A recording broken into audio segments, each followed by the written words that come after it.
ഗാർഹിക തൊഴിലാളികളുടെ വേതനം നിശ്ചയിക്കുന്നതിനായി ശമ്പള കാർഡ് നിലവിൽ കൊണ്ടുവരാൻ തീരുമാനം. സാമൂഹിക സുരക്ഷ, മിനിമം വേതനം, പെൻഷൻ ആനുകൂല്യങ്ങൾ എന്നിവ ഉറപ്പാക്കുന്ന പുതിയ ഗാർഹിക തൊഴിലാളി ബില്ലിന്റെ പ്രധാന ഭാഗമായിരിക്കും ഈ പരിഷ്കരണങ്ങൾ. കർണാടക സർക്കാരാണ് പദ്ധതി നിലവിൽ കൊണ്ടുവരാൻ തീരുമാനിച്ചിരിക്കുന്നത്. കൂടാതെ ഇതുമായി ബന്ധപ്പെട്ട പദ്ധതി സർക്കാർ ഇടയ്ക്കിടെ നിരീക്ഷിക്കുകയും പുതുക്കുകയും ചെയ്യും.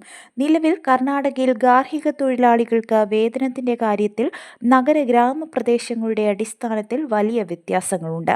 പല തൊഴിലാളികൾക്കും ചെയ്യുന്ന ജോലിക്ക് മതിയായ പണം ലഭിക്കാത്ത സാഹചര്യമുണ്ട്. ഇത് പരിഹരിക്കുക എന്ന ലക്ഷ്യത്തോടെയാണ് പുതിയ ബിൽ അവതരിപ്പിക്കാൻ പദ്ധതിയിടുന്നത്. ചെയ്യുന്ന ജോലികൾക്കും സമയത്തിനും അനുപാതമായി വേതനം നിശ്ചയിക്കാനാണ് തീരുമാനം.